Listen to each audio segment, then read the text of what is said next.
परिवेश पई प्रतिकूल प्लास्टिक सामग्री वर्जन करी माटी रे तैयारी सामग्री को आपणैबा पई दक्षता विकास कर्मशाला रायगड़ा जिला कल्याण सिंहपुर ब्लॉक अंतर्गत सिकरपाई सरकारी उच्च विद्यालय रे आयोजित होई जाइछि।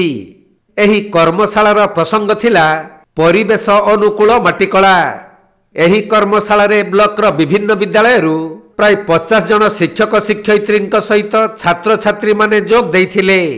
पिला माने एवं युवपीढ़ी प्रकृति एवं व्यावहारिक कार्यकलाप अभिज्ञता सहित श्रेणीगृह लाभ करुवा ज्ञान को परिपूरक करने उद्देश्य रे एही कर्मशालार आयोजन करा जायथिला।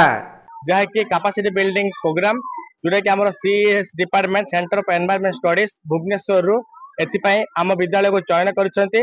आम विद्यालय रे 50 जन शिक्षक शिक्षयित्री को नहीं आम ब्लॉक रो एवं किछि किछि माटीर प्रेमी लोक मान को नहीं इको क्राफ्टिंग फ्रॉम क्ले गोटे एग्जिबिशन करिछु। ता सहित किछि कुंभार मान को मते डाकिछु एवं आमर एई अंचल किछि आर्टिस्ट मान को मते डकैछु। से क्ले रे किछि जिंस गढेइबे एवं बहुत सुंदर जिंस करी लोक मान शिक्षा देबे। एथिपाई इको क्राफ्टिंग आम घर जो प्लास्टिक रो खेलना व्यवहार करूछु से प्लास्टिक खेलना किपरि व्यवहार करबा नै एवं घर साजसज्जा रे किपरि आमरे माटीर कंठे सहित होइबा लोप माटी को आम पुणी आपणैबा एई भली भारे कार्यक्रम अति सुंदर कार्यक्रम आम विद्यालय को चयन करछन्ती सेंटर ऑफ एनवायरनमेंट स्टडीज ताको पे अशेष अशेष धन्यवाद ज्ञापन करियोछु। एवं एटार उपस्थित थिबा समस्त शिक्षक शिक्षयित्री एवं कुनी कुनी छात्र छात्री मान को मध्ये अशेष अशेष ज्ञापन करियो।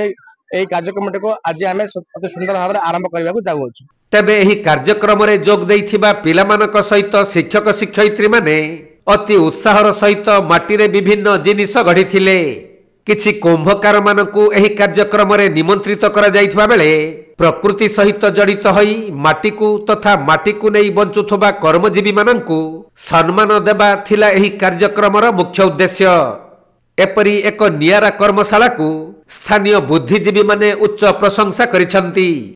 आउ एठाकर हेडमास्टर श्री रंजित कुमार गिरी होउछंती मोर लवाबुल फ्रेंड मोर बेस्ट फ्रेंड। तांकर निमंत्रण रक्षा करी मो एठाको पदार्पण करिछि।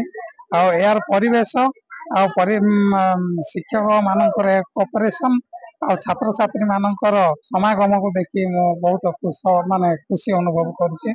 तापर विद्यालय रे जो प्रकार गोटे धर्मनिरपेक्ष सिंबल जहाँकि बुद्धंकर प्रतिमूर्ति स्थापन करछन्ती जहाँ रायगड़ा जिलार अति गौरव विषय। बहुत इम्फाल कैंपस हाई स्कूल 14 वर्ष काल प्रधान शिक्षक थी किंतु से मूर्तिटा मु स्थापन करि पारि नथिली किंतु गिरी सार एठी करी प्राय लोकल लोक माननकु एटा गोटे धर्मनिरपेक्ष सिंबल प्रदर्शन करछन्ती। एटा मते बहुत हृदय स्पर्शी हैला। आ विद्यालय चतुर्पार्श्व जहाँकि परिवेश देखी मो माने एते विद्यालय बुली देखिली किंतु ए विद्यालयर एते सौंदर्य माने तांको स्टाफ मानकर सहयोगिता मो प्राय देखी मो हृदय स्पर्शी हैला।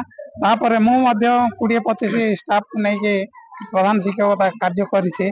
एपरि मु मध्य करि पारि नथिली किंतु मो गिरी सर ए प्रकार परिचंती मो तांको बहुत धन्यवाद देबी। जहाँ फल कि पड़ोसी स्कूल तथा छात्र छात्री मानकर प्रेरणा inspire. Rayagada Prafulla Kumar Behera report Konark live.